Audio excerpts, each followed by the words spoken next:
pegang kunci surga, gak pegang kunci neraka. Maka aneh kalau kamu masuk neraka itu aneh. Coba kita pegang kunci surga apa kunci neraka? Tapi kadang teman saya suka neraka ora ono kuncine. Karena tidak ada pintunya. Terus saya bilang, kamu kok tahu? Memangnya mau ke sana, kata saya.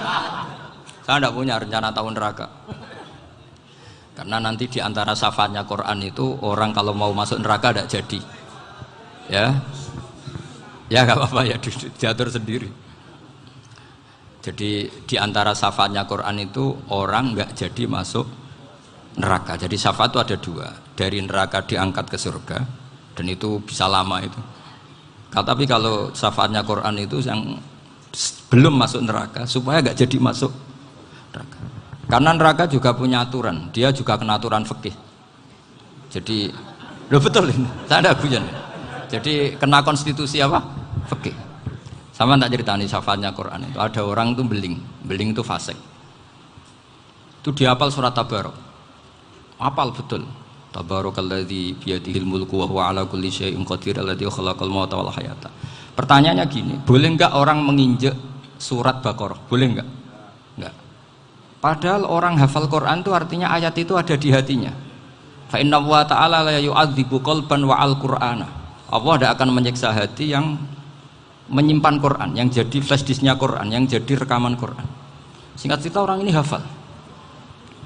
Pas ketemu Mungkar Nakir prosedur kan, ini orang fasik mau diantemin sama Mungkar Nakir. Prosedur ya, dia kan prosedur standar.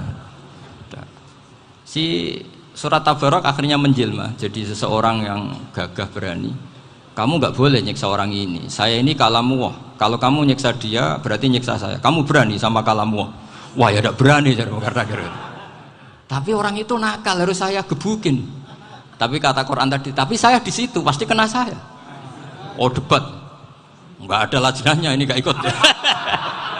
Kalau Gus Wirjon ikut jadi lajnah. Kalau jadi lajnah pasti kroninan, kalau santrinya dimenangkan nanti. Akhirnya debat. Ya sudah kita ketemu Allah. Akhirnya Mungkar Nakir sama Quran tadi surat Tabarok datang sowan sama Allah. Terus kata Allah, memangnya kenapa Mungkar Nakir? Saya harus nyiksa dia karena dia fasik ya Allah. Memangnya kenapa surat Tabarok? Saya ada di situ. Menurut aturan orang tuh nggak boleh injak Quran. Kalau dia nutuk saya, nutuk Quran, itu harus dikasih tahu fikihnya Mungkar Nakir.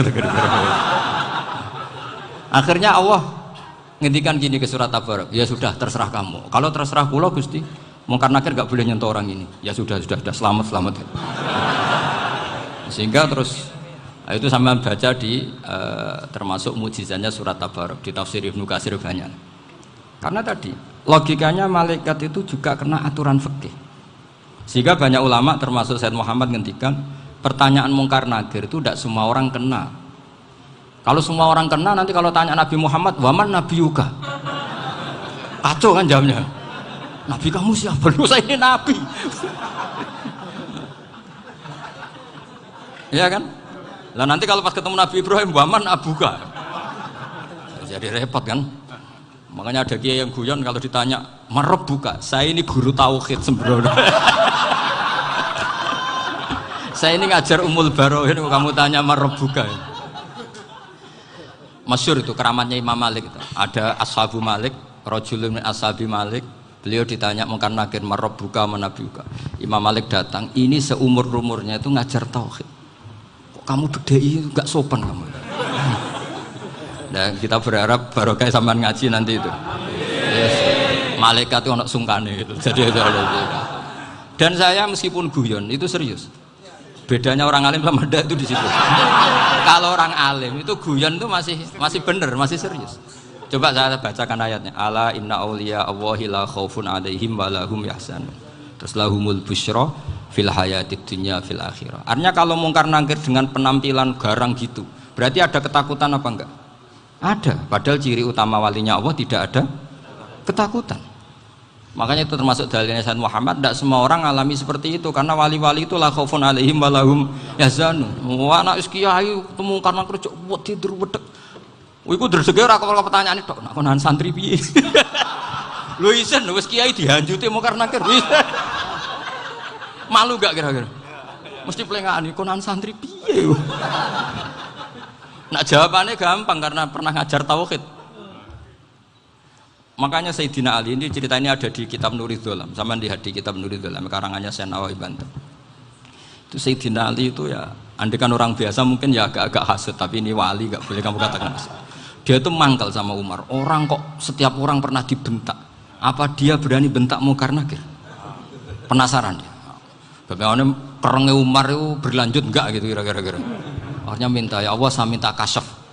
Ya karena yang minta Sayyidina Ali karena mau wajah dituruti sama kasyaf.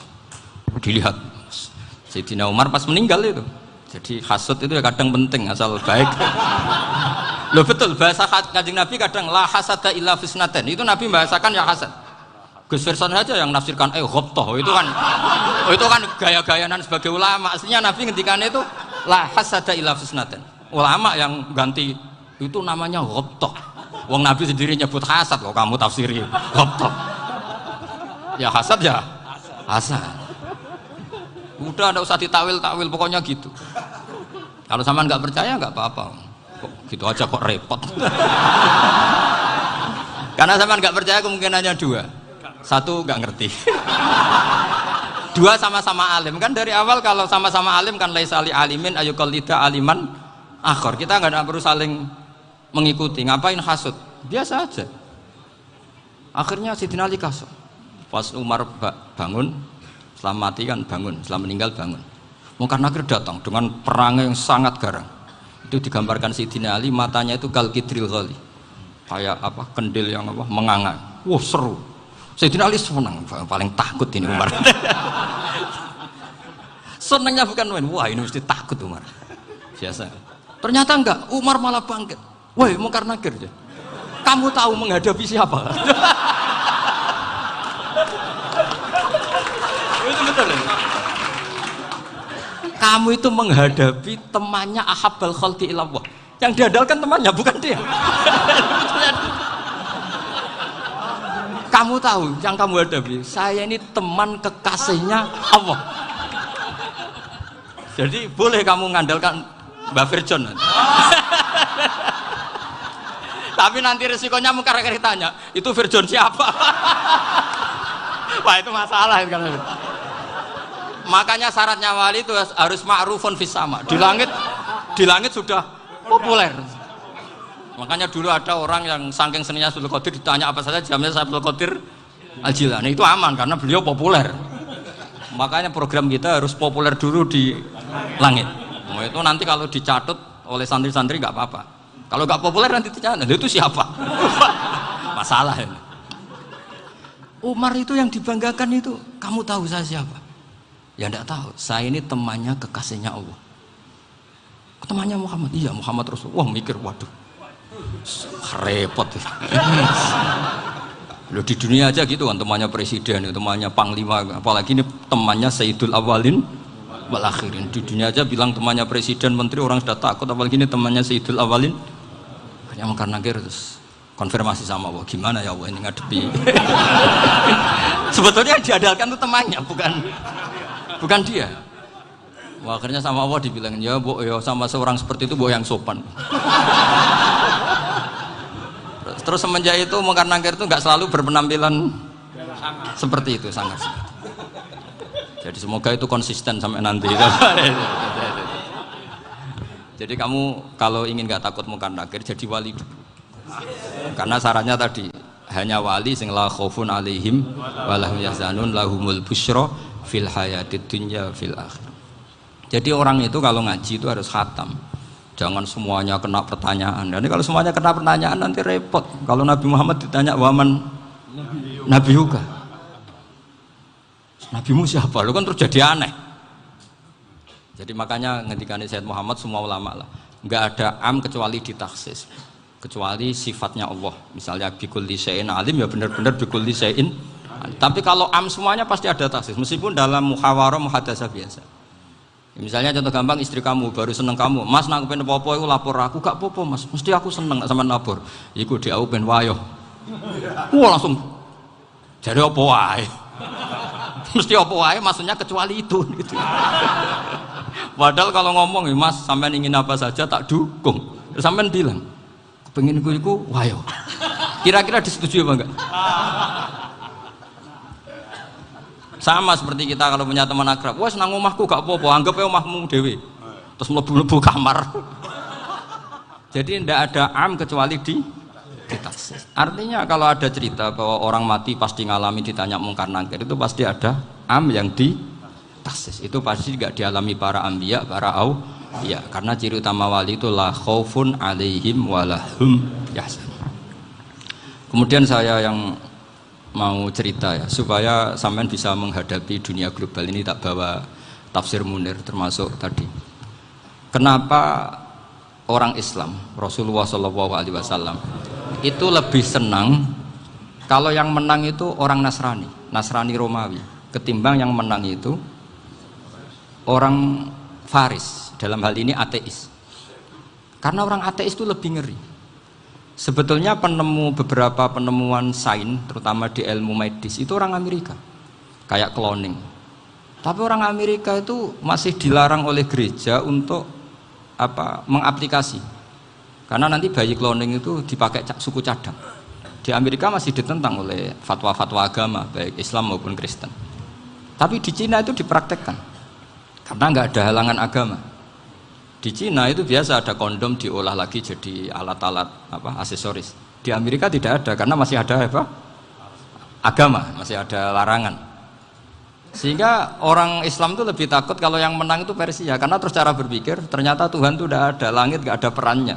Jadi ketika yang menang Nasrani masih berpikir itu pertolongan Tuhan, meskipun mungkin cara mengatakan Tuhan beda dengan kita.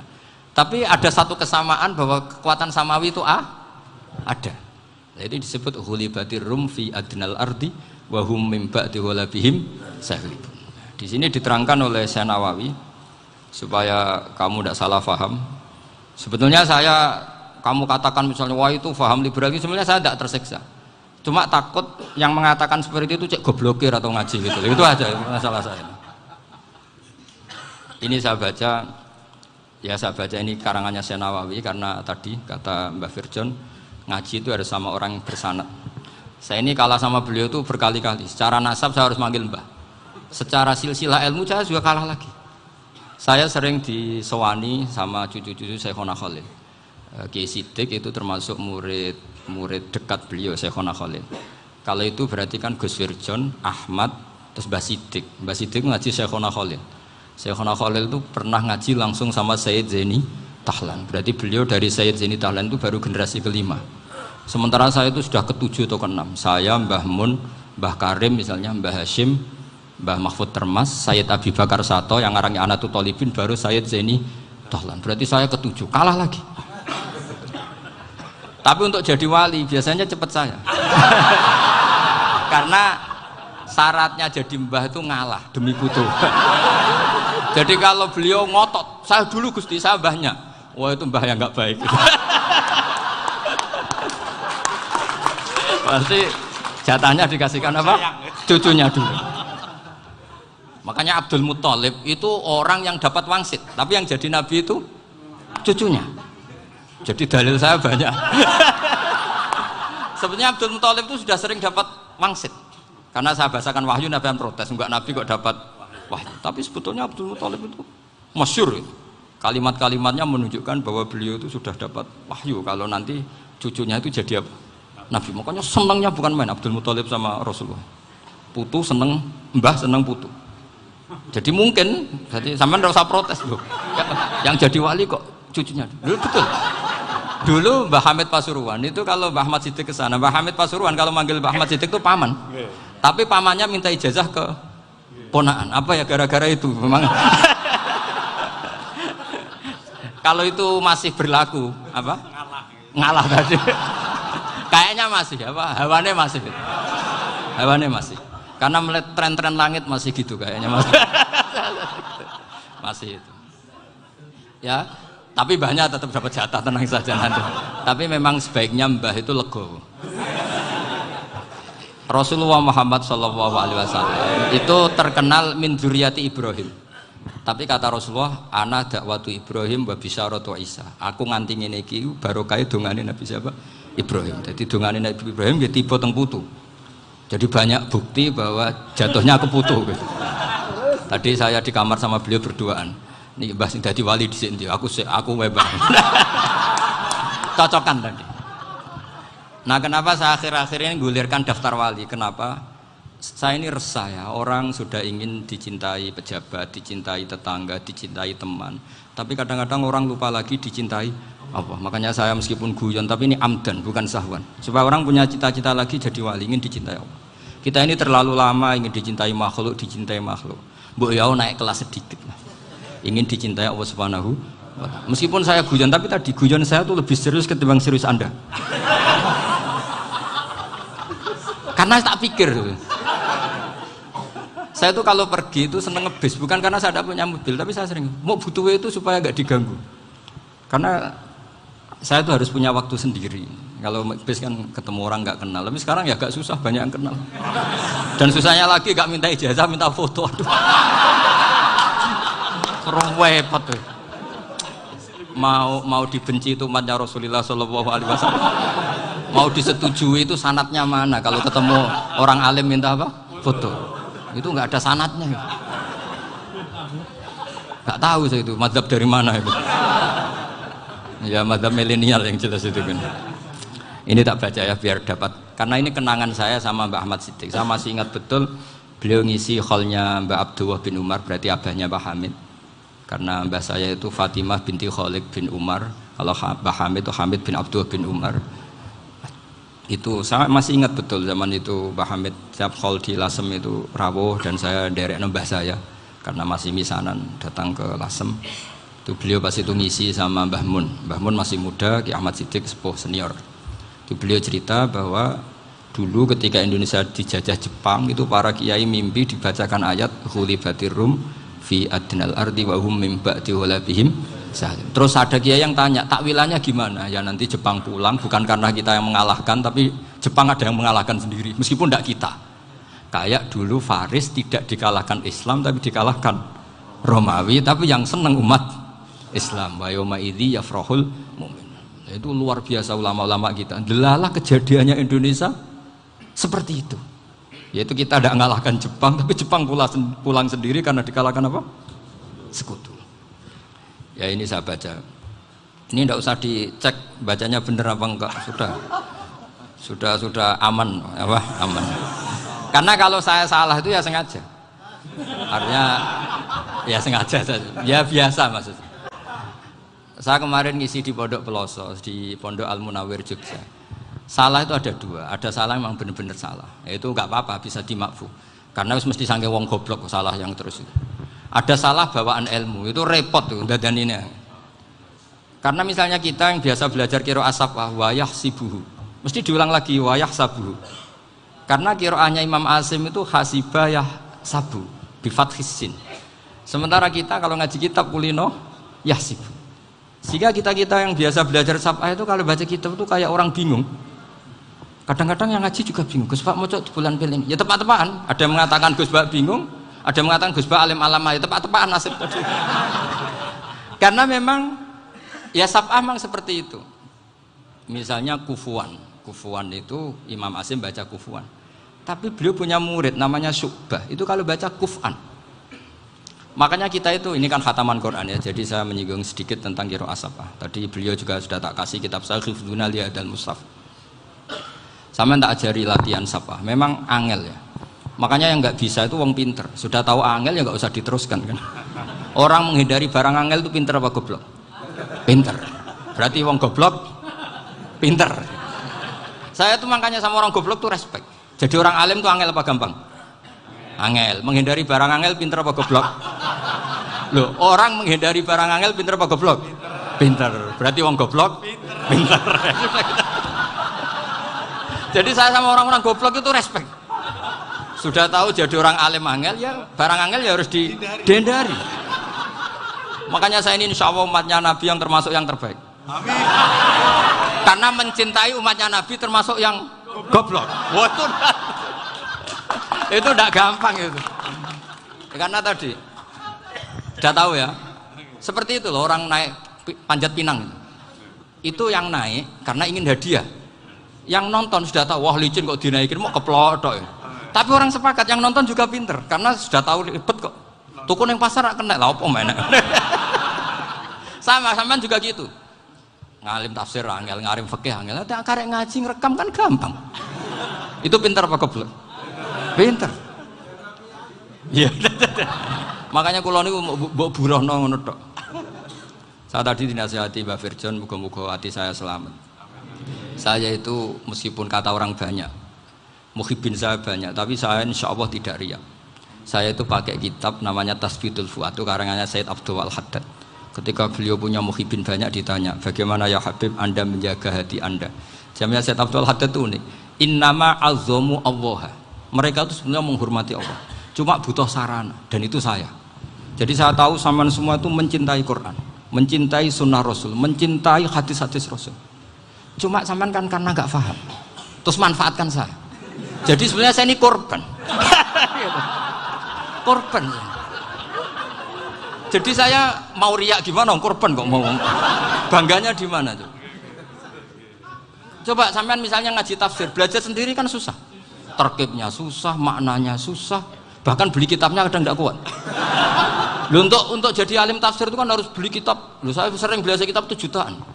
Tafsir Tobari, saya pernah beli kitab Fakhrur Razi itu berapa coba? 27 jilid. Karangannya Fakhrur, belum karangannya ulama modern, Imam Sya'rawi. Itu berapa jilid? Itu jutaan. Saya kemarin juga dihadiahi kitab Pak Quraish Shihab namanya Faidul Bari fi Syarhil Bukhari. Pak Quraish Shihab yang terkenal. Dia sering diskusi sama saya. Saya ngasih hadiah beliau ngasih hadiah saya. Oh itu harganya nggak kuat. Tidak kuat kadang di Indonesia nggak ada coba. Dan sama orang hebat menghindari kesulitan itu. Nah, kesulitan itu sebab ngaji ikut, kalau nggak paham dirukok rekamannya sudah gitu. Pinter mana sampean sama saya? Pinter sampean kan? Bikin sosis susah, beli aja kok repot kan. Nah, makanya nggak boleh orang bilang, wah aku goblok reso tafsir, aku wong pinter. Makanya nanti kalau saya ketemu Nabi tidak termasuk orang yang mentahkir orang Islam. Kafabil mari isman ayah kira akhahul muslim. Jadi cukup orang itu dosa kalau menyepelekan orang Islam, termasuk darani sampean goblok itu dosa. Caranya nggak darani goblok ya tadi di logika tadi. Alim itu angel, gendari angel itu pinter, berarti wong bodoh pinter ya sudah gitu. Tapi tetap bodoh. Tapi ini satu cara untuk saya respect gitu. Coba orang yang ngaji tafsir saya banyak, mungkin ribuan. Itu sebetulnya mencintai Quran. Karena Quran adalah kitab suci yang panduannya umat Islam. Sangat mencintai Quran. Terus kemudian mereka nggak paham. Terus mencari orang yang memahamkan. Burono lah cara jawabannya. Terus keren saya itu di mana coba? Lah terus mereka kurang ajarnya gini, kalau paham itu ya alhamdulillah paham. Kowe nak ngaji Gus Bae ngono tok. Tapi nek ora paham, ora nyalano akale. Mari Gus Bae nerangno cepet, mulane gak paham. Ora kok nyalano teke sing lelet. Maksud kan masyaallah naudzubillah tenan. Sebetulnya tingkat kurang ajarnya tinggi Gus sebenarnya. Jadi kalau nggak paham itu kadang nggak nyalahno uteke. Kayak mau misalnya, mau mari mikir ra jelas. Padahal misalnya jelas ora mesti paham, bodoh. Paham? Jadi kata Said Abdul Haddad, innama azzamu Allah. Sebenarnya mereka itu sangat menghormati Allah. Makanya kita nggak perlu mengatakan wasilah itu kafir, nggak akan. Karena orang tawasul sama Rasulullah itu ingin dapat ridhonya Allah lewat orang yang dicintai Allah. Kita mencintai wali sebenarnya, wah itu kekasih Allah. Kita mencintai itu karena mencintai Allah. Sama seperti gini, kamu mencintai kangkung apa enggak? Sebenarnya sama sekali enggak. Tapi kamu ingin sehat, ada asupan gizi. Kamu ingin tubuh kamu sehat, butuh asupan gizi. Kemudian kamu makan kangkung. Apa terus kamu cinta kangkung? Kan enggak. Cinta kesehatan kamu sama. Orang yang mencintai saya sebenarnya ingin kepuasan rohani. Saya kan termasuk kiai yang torekonya gampang. Ini swarga, kan akhirnya penggemarnya banyak. Coba kalau kamu ini neraka. Wah, jadi sebetulnya Anda mencintai kepuasan Anda sendiri. Nah, saya ini korban. Makanya untuk masuk surga cepat saya, korban itu cepat. Da'watul mazlum la turaddu kan gitu. Laisa bainahu wa bainallah hijab. Jadi saya kalau donga langsung seret langit. Karena mazlum. Saya sinau tafsir itu, Pak, sampean bayangkan ada tafsir itu sudah 27 jilid. Sing ngarang Fakhrul Razi itu bulatnya bukan main. Karena dia ahli filsafat. Bulatnya Masya Allah. Sudah gitu sinau Jalalain kadang dikomen oleh Sawi. Sudah kita percaya Jalalain jebule dibuli Sawi. Percaya Sawi dikandani, "Oh iku Maliki rasa ribet." Sudah gitu sinau Qurtubi, sinau tafsir Tabari itu susahnya. Belinya susah, belajarnya susah. Padahal saya punya keluarga, punya istri, punya anak. Bayangkan kalau istri saya rewel kayak istri sampean. Wah itu, tapi alhamdulillah enggak. Sama sekali enggak. Allah sudah milihkan, wah ini bahaya kalau punya istri rewel. Imam Sibawai itu kitabnya banyak, tapi yang terbukukan hanya kitab Sibawai. Karena beliau kalau sudah belajar lupa istri. Hanya pas beliau di pasar, kitabnya dibakar semua sama istrinya. Karena dianggap saingannya. Ternyata yang dicerai tidak kitabnya, malah istrinya.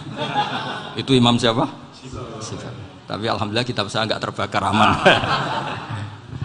Saya teruskan ya. Jadi untuk menjaga riya dilatih innama azzamu Allah. Sebenarnya mereka itu menghormati Allah. Sehingga wasail-wasail itu sebenarnya nggak pernah jadi subjek pelaku utama, enggak.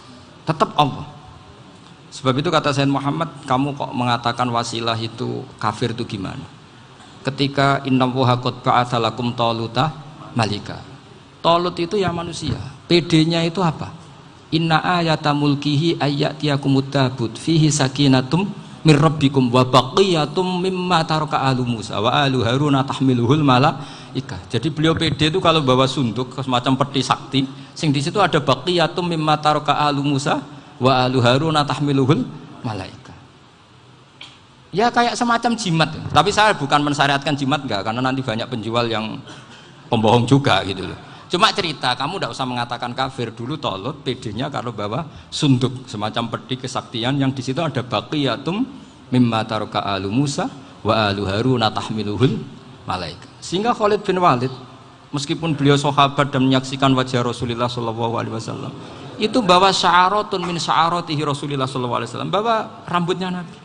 Perang kemana-mana itu diletakkan di pecinya. Nanti sama tanya lagi, masa pakai peci Khalid bin Walid ini? Wah panjang, sampai itu repot.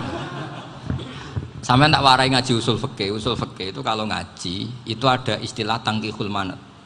Ini mesti ini wilayah yang kita bisa berdebat sama Mbah Firjon. Dulu itu musuh saya karena saya makili Anwar, beliau makili Peloso. Tapi tahu-tahu kalah tua terus saya mengundurkan diri. Di fikih itu ada istilah, ada tangkihul manat, ada tahqiqul manat, ada tangkihul manat. Tangkih itu kira-kira gini, lafadz hadis itu dibuang sekian untuk tahu bahwa itu madarul hukmi. Misalnya gini, tak beri contoh paling gampang. Sama harus paham, kalau nggak paham nggak pinter-pinter. Ja'a a'rabiyun ila Rasulillah sallallahu alaihi wasallam. Ya karena ini menghormati Mbah Ahmad Siddiq, saya orang alim, jadi ngaji ini tetap ada suasana alim. Ya harus ada suasana alim. Nggak perlu jadi orang alim tadi, susah. Sudah ngindari susah itu pintar. Sudah itu aja. Jadi orang alim susah, ngindari barang susah pintar. Berarti orang tidak alim pintar. Nah, meskipun tetap sudah itu pegangi sampai mati nanti. Loh, jadi orang alim itu repot. Itu kata Imam Ghazali, kalau orang alim kalau mau masuk surga itu sama Allah nggak boleh. Kif, kamu nggak boleh langsung masuk surga. Coba cari umat kamu, syafaati dulu. Nah, saya takut nyari sampean nggak bisa kembali. Saya tidak punya rencana itu. Pokoknya mau masuk. Golek sampean kuaduan balik raroh dewe, wah repot nanti saya. Berat jadi orang alim itu berat. Ya saya teruskan ya. Ada tangkihul manat. Ja'a a'rabiyun ila Rasulillah sallallahu alaihi wasallam. Faqala ahlaktu wa ma ahlakaka qal waqatu imraati fi nahari Ramadan. Ya sidang saya ini rusak ya Rasulullah. Kenapa? Karena saya menjima istri saya fi nahari Ramadan. Terus kata Nabi, kamu harus bayar kafarah. Napa Nabi kafarah? Puasa 2 bulan. Wong baru 1 hari aja terjadi gitu kok disuruh puasa 2 bulan. Ya tidak kuat ya Rasulullah. Baru berapa hari saya puasa aja kecelakaan seperti itu. Apalagi kalau sampai 2 bulan. Enggak ya Rasulullah. Ya sudah kalau gitu kamu pertama ngasih makan apa? Itku rokobah kan, pertama merdekakan budak. Tapi kan sekarang nggak ada budak makanya terus sekarang langsung puasa. Wah ini nggak bisa semua. Ya sudah ngasih makan orang 60. Kasihkan siapa ya Rasulullah? Ya orang fakir. Saya ini paling fakir. Di kampung saya ini orang paling fakir. Jadi mulai dulu orang fakir itu hubungan suami istri itu paling lancar. Mulai dulu. Makanya orang fakir itu anaknya banyak. Karena hiburannya hanya itu. Wong Ramadan aja. Coba mau ke ATM nggak punya uang, mau antri di bank nggak punya, mau apa coba? Itu mulai dulu. Ini sanatnya mutasil. Wah, akhirnya sudah sanksinya kan tadi ya idku raqabah atau puasa 2 bulan berturut-turut atau ngasih makan 60 orang miskin. Lalu kata ahli usul fikih, kata Arabi dibuang, nggak menjadi catatan hukum. Orang kota pun kalau melakukan itu juga kena sanksi yang sama. Imro'atau juga dibuang. Andai kan itu dilakukan untuk amatnya juga ketentuannya sama. Nah sekarang perdebatan antara Imam Syafi'i dan Imam Malik begini. Sekarang pertanyaan gini, jima istri itu hukumnya boleh apa haram? Boleh kan? Lalu kalau ada orang tanpa udzur kemudian makan siang-siang, cara Imam Malik hukumnya sama, harus kena sanksi yang sama. Karena sama-sama hadku hurmati Ramadan bi ghairi udzrin syar'iyyin. Sama-sama merusak hukum Ramadan tanpa udzur syar'. Lo jima itu tidak zina. Kan hukumnya jaiz. Nah, sekarang makan hukumnya jaiz, harusnya juga kena ketentuan yang sama. Cara pikirannya Imam Malik. Nah, alhamdulillah Imam Syafi'i gak setuju. Wah, cara setuju repot. Bahkan orang-orang Syafi'i sudah punya khilaf, kalau gitu minum dulu. Iya, biar gak kena. Iya, biar iftarnya pakai minum. Setelah minum baru jima kan. Ini sudah menyiapkan khilafnya. Ini khas Syafi'i ini, bongsong rekayasa hukum. Nanti bisa belajar jauh cara ngakali hukum. Makanya guyonan yang masyhur Gus Dur itu gitu. Ada seorang kiai atau Gus lah, ya punya salah, namanya manusia kan punya salah, entah cangkruk entah apa, pokoknya punya salah. Ada wartawan yang ngiranya semua kiai itu orang suci, sehingga tanya sama Gus Dur, Gus itu ada kiai kok, ya pokoknya salah lah. Tapi jangan bayangkan dosa besar, enggak, kecil-kecil aja. Itu gimana itu? Padahal kiai kan orang suci. Jawabnya Gus Dur lucu. Ya justru yang boleh salah itu para kiai. Kalau kamu nggak boleh. Loh, kok bisa Gus? Karena mereka tahu caranya tobat. Repot. Kalau kamu nggak tahu caranya. Sama pelanggaran hukum itu ya harus pakar-pakar hukum. Itu yang tahu caranya rekayasa. Kalau kamu ya kena pasal kan ya. Jadi kamu jangan niru saya ini punya sekian cara untuk nah, itu namanya khilah. Makanya kata Sayyid Muhammad, kamu tidak usah anti khilah, karena Abu Hanifah itu membolehkan khilah, kitabul khiyal. Yang penting kamu soleh dulu, setelah soleh nanti Allah maklumi. Soleh dulu, syaratnya soleh dulu. Kalau tidak soleh jangan. Contohnya gini, ada orang mau puasa lemes sekali, mau makan, gampang. Kalau langsung makan kan kayak hadku hormati Ramadan biwiri udrin syar'iyyin. Aku langsung mau jembera sowan Mbah Firjon. Sudah status saya apa? Musafir. Ya, sudah berangkat aja sampai Tuban makan. Nanti kalau nggak jadi ya nggak apa-apa sudah. Kan mulai pergi sudah musafir. Saya tidak tahu nanti malaikat tertarik gebuki nggak tahu. Tapi itu ada khilafnya. Asal soleh lah. Karena kata Sayyid Muhammad dan semua kitab mengatakan itu. Kalau sampean nggak tahu ya kebablasan. Nabi Ayub, yang terkenal Gudiken itu siapa? Ayub ya. Nah, itu yang Israiliyatnya akan seru lah. Gudiken dikukur bek kreweng itu terlalu lah kalau itu. Untuk kreweng konti ning Arab ora ono kreweng itu sudah masalah itu. Singkat cerita, Nabi Ayub ketika diasingkan kaumnya itu kan nggak punya sumber makanan. Lah orang lelaki itu mulai dulu egois. Istrinya Nabi Ayub itu cantik sekali, udah cantik, rambutnya bagus. Makanya kamu nggak usah tanya kenapa istrinya Kiai banyak yang cantik. Ya, warasatul anbiya, nggak boleh gitu. Kalau nggak cantik ya warasatul anbiya dari segi balak. Istrinya Nabi itu semuanya cantik. Nggak usah tanya sebabnya apa, pokoknya gitu, semuanya cantik. Singkat cerita, beberapa kali istrinya Nabi Ayub itu kerja demi bisa nafkahi Nabi siapa? Suatu saat itu tidak ada pekerjaan yang cukup untuk beli roti. Satu-satunya peluang dapat rezeki itu putrinya raja itu rambutnya berondoli. Terus ada sayembara siapa yang rambutnya bagus mau dibeli. Sampai rambutnya istrinya Nabi Ayub itu dijual. Nabi Ayub tersinggung karena itu mengurangi kecantikan. Jadi lelaki mulai dulu gitu. Udah nggak urun kalau istrinya nggak cantik itu komplain. Itu khasnya lelaki. Jadi kalau kamu gitu ada sanatnya juga, tenang saja ya. Komplain ya pegawai itu. Saking mangkelnya Nabi Ayub terus ngendikan la adriban naki mi'ata sautin. Kamu akan saya pukuli dengan mi'ata sautin atau dengan 100 cambukan. Atau mi'ata dikhtin atau mi'ata apalah sesuai konteks zaman itu. Engko nak muni pecut tuku konti kok ribet lagi. Singkat cerita akhirnya ketahuan bahwa istrinya menjual itu demi Nabi Ayub. Allah nggak ridho kalau kekasihnya yaitu istrinya Nabi Ayub wis perjuangan kayak gitu malah kena hukuman. Tapi Allah juga nggak ingin kekasihnya yang bernama Ayub melanggar sumpah. Padahal beliau sudah sumpah, wallahi demi Allah nanti tak pukul dengan 100 kali. 100 kali dengan lidi lah misalnya, contoh yang gampang tuh lidi. Akhirnya sama Allah dikasih satu solusi. Wa khud biyadika dikhtan fadrib bihi wala tahnas. Ya sudah, lidi itu ikat jumlahnya 100. Terus pukul sekali saja. Anggap saja sudah 100. Iku pangeran sing wari ngakali ngono iku pangeran. Tapi syaratnya soleh. Syaratnya soleh. Jadi kalau kamu anti khilaf berarti anti ajarannya Allah di ayat itu. Wa khud biyadika dikhtan fadrib bihi wala tahnas. Itu dulu ada, ini cerita di Ithaf, ini cerita terakhir, ini sudah, sama jangan nama sudah. Terus pengumuman tadi, yang nggak pernah sepuh ngutang saya itu haram tadi. Karena tadi saya punya kewajiban di rumah yang bisa menggugurkan ya kewajiban yang lebih besar. Lebih besar itu ya tadi, bisa pernah guru, pernah sepuh, yang jelas nggak umur. Umur sampean menang kabeh itu, tua-tua serepot itu. Ada raja itu ganteng kaya, senengannya nikah perawan cantik. Oh, itu semua kampung mesti kenal. Mungkin digilir atau gimana pokoknya.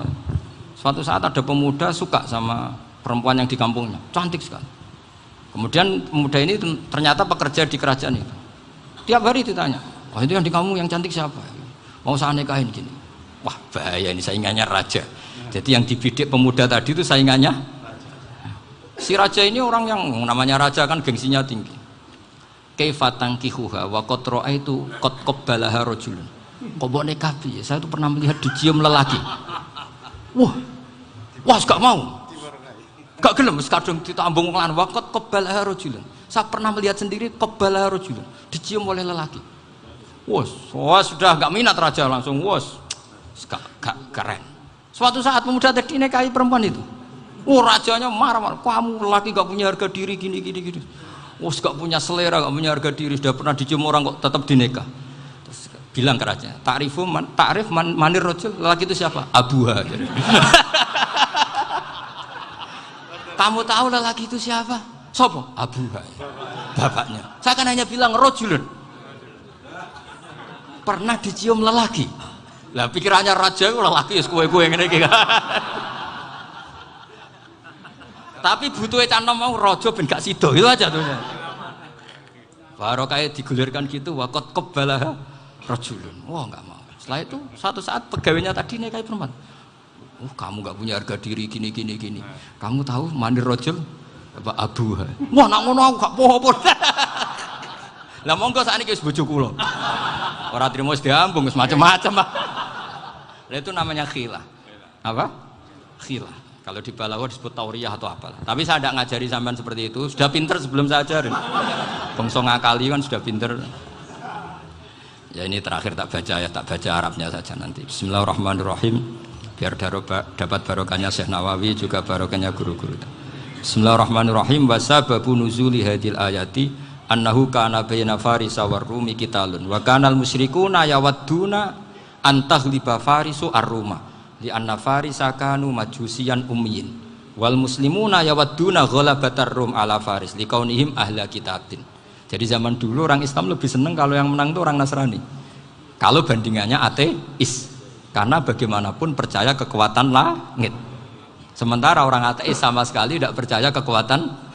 Apapun bedanya kita dengan Nasrani itu ada kesamaan, yaitu percaya adanya kekuatan langit. Sehingga ketika orang Romawi kalah itu orang Islam ikut susah. Paham ya? Makanya ini tak baca biar sampean enggak macam-macam pikirannya. Fab'atha Kisra saat terusnya, ya pokoknya seperti itu. Akhirnya Rasulullah SAW berdoa lebih seneng yang menang itu Rom karena ahli kitab. Artinya apa? Kemenangan ahli kitab adalah kemenangan makhluk atau hamba Allah yang mentautkan kekuatan kita di bumi dengan kekuatan langit. Makanya saya berharap selain kita ikhtiar medis, kita harus memperbanyak istighfar. Bagaimanapun semua itu dari Allah Subhanahu wa taala. Kita menghormati negara dengan ikhtiarnya, tapi saya mohon sekali kita juga istighfar, karena semua itu juga ditentukan oleh Allah, oleh langit. Ya, saya kira demikian. Assalamualaikum warahmatullahi wabarakatuh.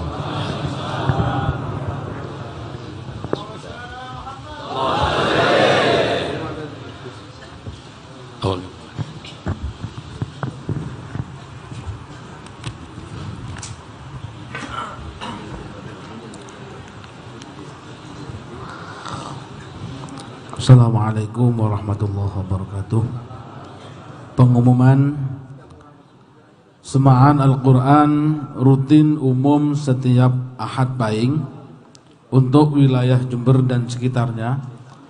Ahad Pahing ingkang badhe ngeleresi tanggal 26 April 2020, insyaallah bertepatan dengan 3 Ramadan 4